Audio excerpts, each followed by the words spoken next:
आपका भविष्य नहीं बर्बाद होने दूंगा। अरे जब बीजेपी चाहे राज्य सरकार में रहे या केंद्र सरकार में रहे, पेपर लीक होना ही है, वो तय है।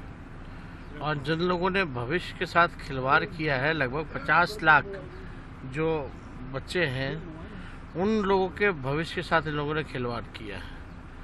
और लगातार जो है हम लोग तो मांग करते रहे कि रद्द कर दिया जाए इस चीज़ों को, क्योंकि साफ तौर पे जो है जहाँ भी बीजेपी शासित राज्य हैं, चाहे बिहार हो, गुजरात हो या हरियाणा हो, इन तीनों जगह जो है पेपर लीक हुआ है। तो हम लोग ही नहीं बल्कि पूरा इंडिया अलायंस जो है इस मुद्दे पर एक साथ है। और हम लोग चाहते हैं कि जो नीट का पेपर जो लीक हुआ है इसको रद्द किया जाए अविलंब। दिल्ली के सीएम को बेल मिल गई, कैसे देखते हैं उसके मामले? नहीं तो कोर्ट का अपना फैसला है और कोर्ट का अपना निर्णय है, तो अपना उसका स्वागत हम लोग करते हैं। सर, आपके सहायक पर भी अरे आप देखिए, राज्य में सरकार उनकी, केंद्र में सरकार उनकी, जांच एजेंसियां उनकी, हम ही कहते हैं मुख्यमंत्री जी को बुला ले मेरे सहायक को। अरे चाहे पीए हो, पीएस हो, कोई हो, बुला करके पूछताछ कर ले कोई अगर बात है तो। लेकिन जो उप मुख्यमंत्री लोग जो सवाल उठा रहे हैं, ईओयू तो आज तक कहा नहीं है इस बात को लेकर के, इनको तो रिपोर्ट करता है नहीं। ये तो बिना ज्ञान है, इन लोगों को ज्ञान नहीं है। जब मई में जब अरेस्टिंग हुआ था तब से हम लोग आवाज़ उठा रहे हैं भाई कि कार्रवाई करनी चाहिए। जिस इंजीनियर की बात कर रहे हैं 21 में यही लोग अर्बन डेवलपमेंट में लाए थे जल संसाधन से। थोड़ा ज्ञान प्राप्त कर लेना चाहिए इन लोगों को। ये लोग जो किंगपिंग जो है पेपर लीक के, उन लोगों से इशू को डाइवर्ट करना चाहते हैं। जो अमित आनंद है, जो आपका नीतीश कुमार है, ये कौन लोग हैं? इनको क्यों बचाना चाहते हैं ये लोग? क्यों ये लोग जो है डाइवर्ट कर रहे हैं इशू को? तो इशू को जो है डाइवर्ट नहीं करना चाहिए। जो भी किंग पिंग है, कल मनोज झा जी ने प्रेस कॉन्फ्रेंस करके तस्वीर साझा कर दी है। अरे भाई, अगर कोई दोषी हो उसको बुला के पूछने में क्या दिक्कत है? बुलाए, गिरफ्तार करें, हमको क्या दिक्कत है? हम ही कह देते हैं मुख्यमंत्री जी को बुला लें। और जिसको ईओयू रिपोर्ट करता है उसको कोई ज्ञान तो है नहीं, कोई बातें पता चलता नहीं है उधर। तो एक बात स्पष्ट है, देख लीजिए कि जो भी मामला है, इस चीज़ को आज नहीं कल तो सब पता चल ही जाना है। जो लोग मेरा नाम घसीटना चाहते हैं, मेरे पीए का घसीटना चाहते हैं, इससे कोई फ़ायदा होने वाला नहीं है। जिस इंजीनियर की बात कर रहे हैं वो बेनिफिशियरी हो सकता है, बेनिफिशियरी हो सकता है, लेकिन पेपर लीक का मास्टरमाइंड तो अमित आनंद है, नीतीश कुमार है। उसमें कार्रवाई करनी चाहिए। जब ये शिक्षा विभाग में जब नौकरियां निकली थी बीपीएससी वाली, तीसरी वाली जो रद्द हुआ, उसके जो अपराधी लोग जो हैं जो पेपर लीक कराए थे, वो तो बाहर बाहर घूम करके बिना जेल गए बेल करा लिए। तो हम लोगों को सबका जानकारी है, ऐसा नहीं है कि क्या है नहीं है। ये सबसे कुछ होने वाला नहीं है। देश की जनता जानती है, जब जब बीजेपी सत्ता में आती है तब तब पेपर लीक होता है। राहुल गांधी जानना चाहता है कि प्रधानमंत्री क्यों खामोश हैं? केवल उनको किस चीज़ की चिंता है कि अध्यक्ष कौन बनेगा लोकसभा का? अब इस बारे में तो हम कुछ बोलेंगे नहीं, लेकिन प्रधानमंत्री जब से आए हैं, बिहार में पुल गिर गया, आप देखिएगा, ट्रेन हादसा हो गया। जब से आए हैं प्रधानमंत्री, कुछ ना कुछ गड़बड़ हो ही रहा है। और प्रधानमंत्री जी हर मामले में चुप्पी साधे हुए।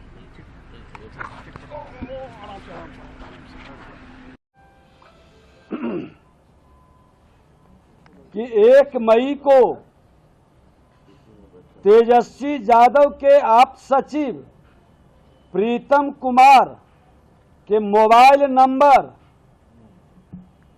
7488061813 से रात्रि 9:07 में पथ निर्माण विभाग में कार्यरत प्रदीप कुमार के मोबाइल नंबर 9430469924 पर NHI गेस्ट हाउस में सिकंदर कुमार जादवेंदु के लिए कमरे की बुकिंग कराने के लिए फोन आया था। उस दिन प्रदीप कुमार इस पर कोई संज्ञान नहीं लिया। फिर 4 मई को सुबह 8:49 में प्रीतम कुमार के मोबाइल नंबर 7488G 4 मई को कितने बजे? 4 मई को सुबह 8:49 बजे प्रीतम कुमार के मोबाइल नंबर 7488061813 वही नंबर से प्रदीप कुमार के मोबाइल पर कॉल कर सिकंदर कुमार जादवेंदु के लिए कमरे के बुकिंग के लिए स्मारित किया गया। इस बार पथ निर्माण विभाग में कार्यरत प्रदीप कुमार द्वारा NHI के गेस्ट हाउस में सिकंदर कुमार के नाम से बुकिंग के लिए पदस्थापित कनीय अभियंता को व्हाट्सएप पर मैसेज भेज दिया। अब ये दोनों का डिटेल भी मैं दे देता हूं।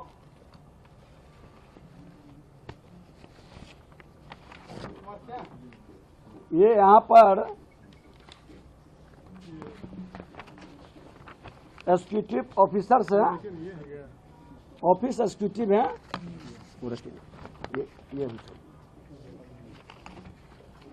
अब ये फोन जो आया है ये है उनका कॉल का, जो कॉल आया है डिटेल।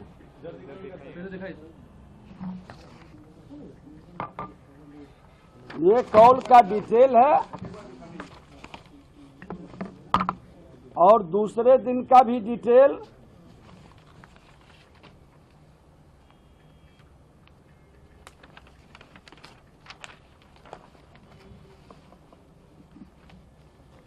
दोनों दिन का डिटेल है। ये डिटेल है उनका। पहला दिन आया है 1 मई को 21:07 9:07 पर। आज पूरे प्रदेश में और पूरे देश में कांग्रेस पार्टी ने नीट एग्जाम के घपले और घोटाले के लिए देश भर में आंदोलन किया है। मध्य प्रदेश कांग्रेस कमेटी ने, जैसा कि मैंने पूरे वक्तव्य में कहा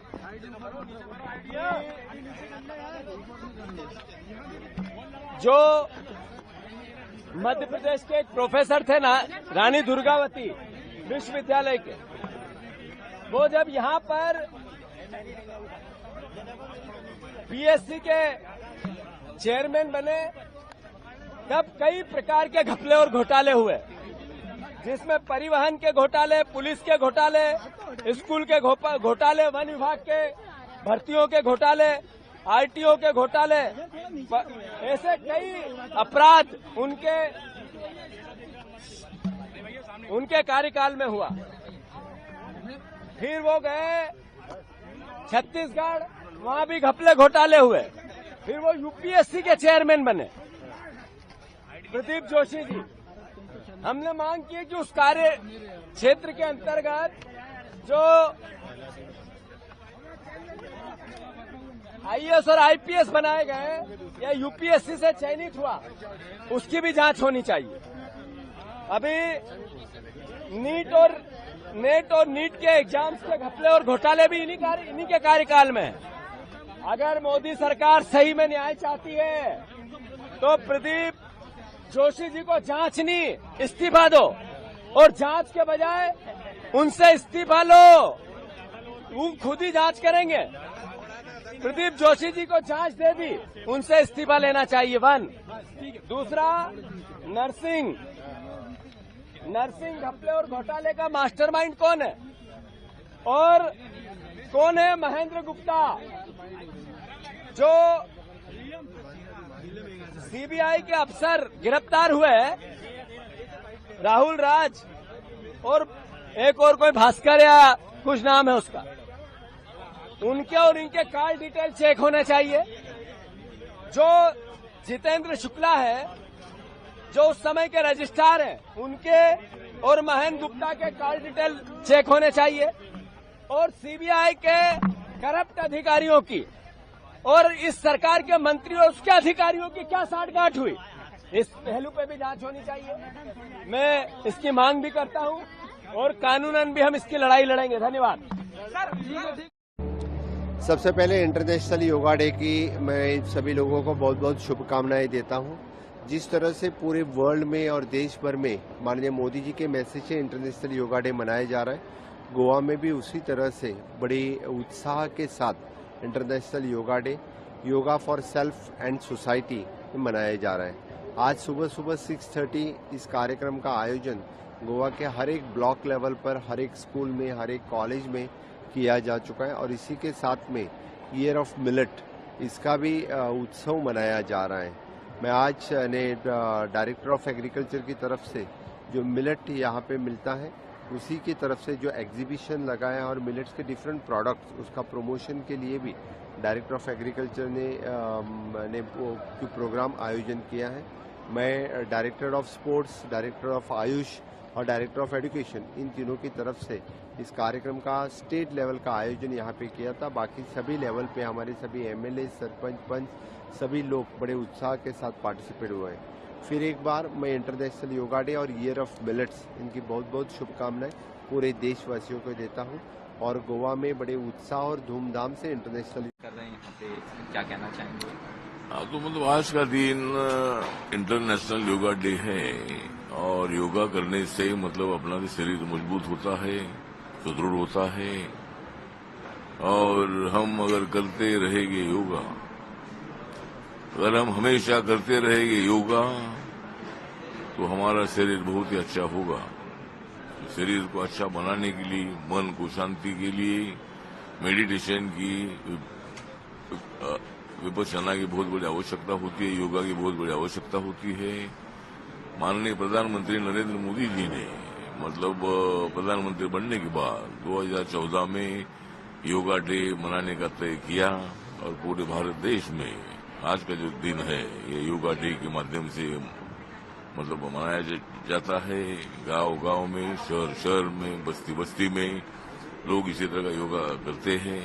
तो अगर अपना शरीर रोगमुक्त करना है तो योगा बहुत बड़ा जरूरी है और अपनी जिंदगी और भी ज्यादा बढ़ाने के लिए उसका बहुत अच्छा उपयोग हो सकता है।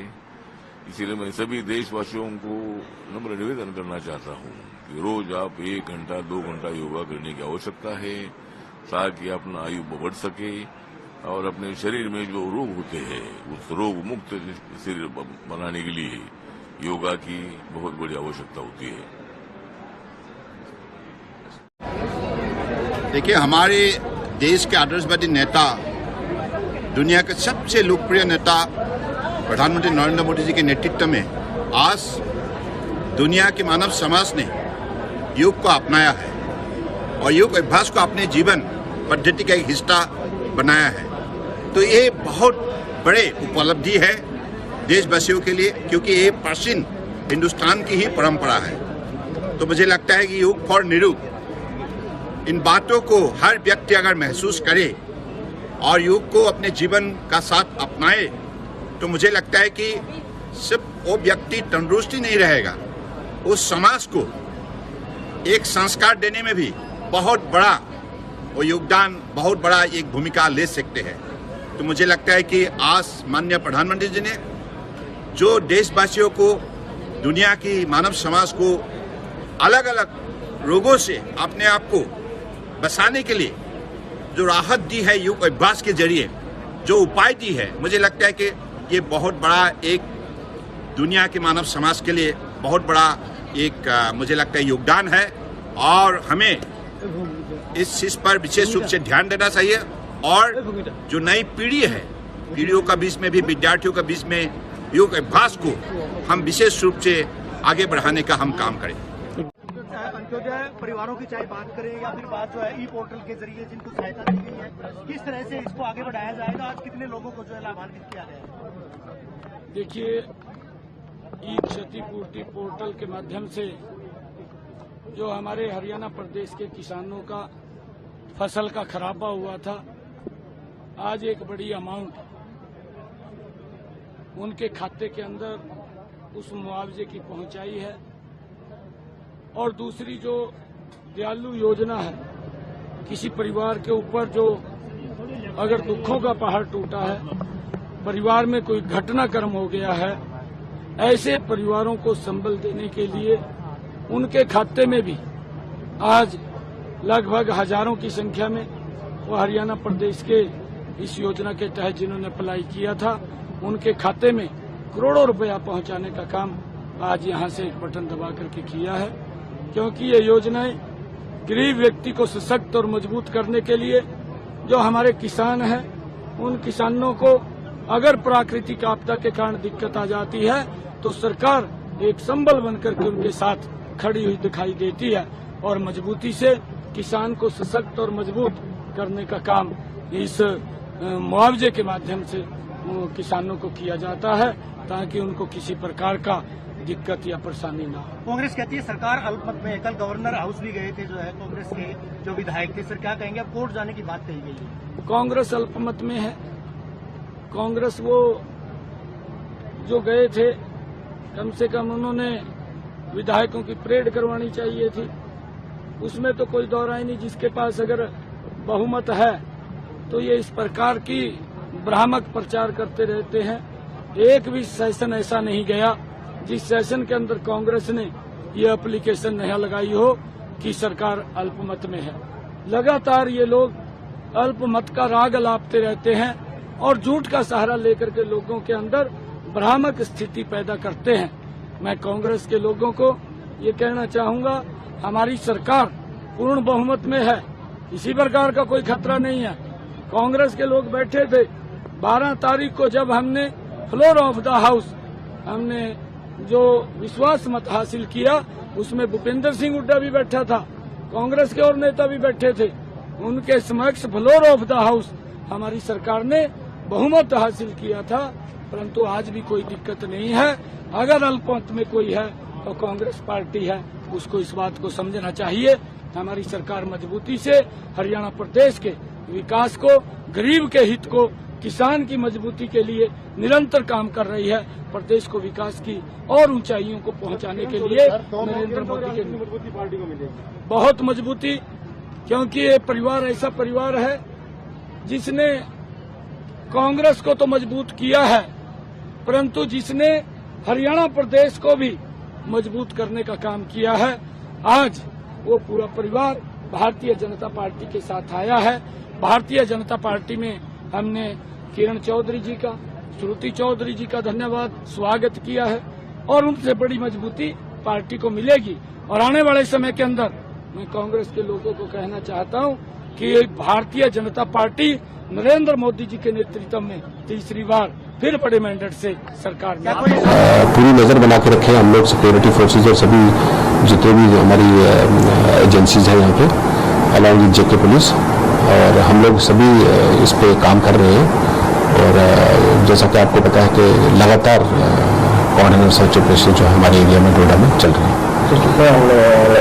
पिछले दिनों में यहाँ डिस्ट्रिक्ट में और अभी तक क्या सिचुएशन है, कितना लोगों को आपने अरेस्ट किया है? हमने अभी तक जो कोटा टॉप में हमारा मिलिटेंट्स के साथ कॉन्टैक्ट हुआ था, उसमें हमने उस केस में अभी तक 3 लोगों को हमने अरेस्ट किया है। ये तीनों नियर बाई ही गाँव है, वहाँ पे टांटा ड्रमन करके, तो वहाँ के लोग हैं वो तीनों, उनको अरेस्ट किया हमने, जिन्होंने मिलिटेंट्स को एज ए गाइड और लॉजिस्टिक्स प्रोवाइड किए थे। और फिर इन्फॉर्म भी नहीं किया किसी को, उस चीज़ को छुपाया और एरिया में मिलिटेंट्स को सेटल होने दिया।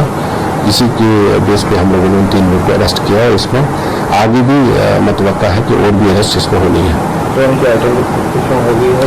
हाँ, उसमें 2 लोग हैं, एक का नाम सफदर है और दूसरे का नाम मुबशिर है और तीसरे का नाम सज्जाद है। ये तीनों उसी गांव के हैं, तांता दरम्मल के, और अभी तक ये 3 अरेस्ट हुए उसमें। तो अभी कितने जो इसमें 2 ग्रुप्स का हमारे एरिया में सो फार अभी तक प्रेजेंस कंफर्म हुआ है। एक गद्दो एरिया में जिसमें 4 का नंबर हम लोग बता सकते हैं, जिसमें 3 अरेस्ट भी हुए, और दूसरा ग्रुप जो मैं बताऊंगा आपको, जो छतरकला में हमारा इंसिडेंट हुआ था, 2 से 3 हम लोग लेके चल सकते हैं कि 2 से 3 लोग उस इंसिडेंट में भी इन्वॉल्व थे। और अभी जम्मू कश्मीर पुलिस किस तरह से काम कर रही है? सभी सिक्योरिटी फोर्सेस, इंडियन आर्मी, जेके पुलिस, इसमें लगातार जो हमारी बाकी एजेंसीज हैं, सब लोग इसमें अलर्ट हैं और सब लोगों को ये थ्रेट पता है और उसको अकॉर्डिंगली जैसा थ्रेट है उस हिसाब से हम उसको डील कर रहे हैं। तो क्यों आपको क्या लगता है कि यूथ जो है दोबारा क्यों इस तरफ जा रहा है? क्या बाहर की कुछ ऐसी एजेंसीज हैं जो उनको इस रास्ते पर दोबारा वापस लेके जा रही है? देखो, मैं इस वक्त यही चीज़ बताना चाहूँगा कि हमारी आवाम हमारे साथ है और ये जो हम लोग पकड़े गए हैं ये भी लोगों की कॉपरेशन की वजह से ही, लोगों की इंफॉर्मेशन देने की वजह से ही पकड़े गए हैं। सो जब तक लोगों का साथ फोर्सेस के साथ है, जेके पुलिस के साथ है, किसी को भी घबराने की ज़रूरत नहीं है। तो क्या लगता है सोशल मीडिया कितना रोल प्ले करती है इन चीज़ों में, जो यहाँ के यूथ को भड़काना और दोबारा इस तरफ? अभी जहाँ तक इन्वेस्टिगेशन हुई है इसमें हम इस चीज़ को कंफर्म नहीं कर सकते कि यहाँ के लोगों को, यूथ्स को भड़काया जा रहा है या उसमें इनको या लोग हमारे इंटरेस्टेड हैं इस मिलिटेंसी वाले मसले में दोबारा से जाने के लिए। सो इसमें कोई घबराने की अभी हमें ज़रूरत नहीं है, यहाँ के लोगों को ज़रूरत नहीं है। तो कुछ सामान भी पकड़ा गया है उन लोगों के पास, आप बता सकते हैं कि क्या क्या चीज़ें उनके पास? इसमें वो अभी बताना ठीक नहीं रहेगा क्योंकि वो इन्वेस्टिगेशन हम लोग कर रहे हैं। सो हाँ, जब कॉन्टैक्ट हुआ हमारा तो कुछ लोग इनको कुछ सामान इनका गिर गया था वहाँ पे, और वो हमें केस में लाया हमने, और फर्दर अपडेट करेंगे जैसे ही हमारे कुछ लीड्स मिलेंगे तो हम आपको अपडेट करेंगे। तो रिसेंटली यूथ जो है ज्ञापन लेके बाद जो है तो आपने उसको अरेस्ट किया है, तो उसके बाद इन्वेस्टिगेशन में उससे कुछ पता चला क्यों ऐसा? वो हमें अभी प्रिलिमिनरी स्टेज पे वो केस है, हमने उसको अरेस्ट किया है और उसमें और भी अरेस्ट उसमें मुतवक्का है। हम उस पर काम कर रहे हैं अभी, अगर कुछ इन्वेस्टिगेशन में फर्दर लीड्स होंगे तो हम जरूर उसमें शेयर करेंगे आपसे।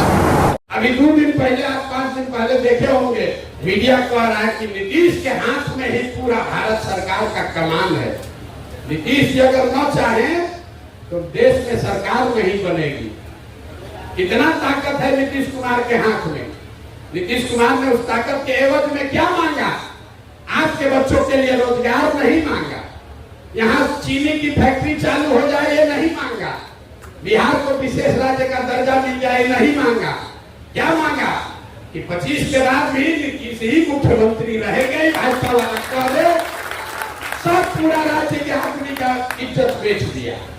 13 करोड़ आदमी का जो नेता है, हम लोग का अभिमान है, सम्मान है, पूरे देश के सामने झुक के पैर छू रहा है ये आदमी मुख्यमंत्री बने रहने को। लोग कहते हैं कि भैया आपने तो नीतीश का मदद किए थे 2014 में, बिहार में बाहर है नीतीश कुमार है, आप ही तो कहे थे, अब काहे विरोध कर रहे हैं? इसीलिए विरोध कर रहे हैं। 14 के नीतीश कुमार और 24 के नीतीश कुमार में जमीन आसमान का फर्क है। 14 में नीतीश कुमार ने मोदी के सामने झुक के पैर नहीं छुआ था। 14 के नीतीश कुमार ने अपना जमीन नहीं बेचा था। अभी वो आदमी मुख्यमंत्री बने रहने के लिए कुछ भी करने को तैयार।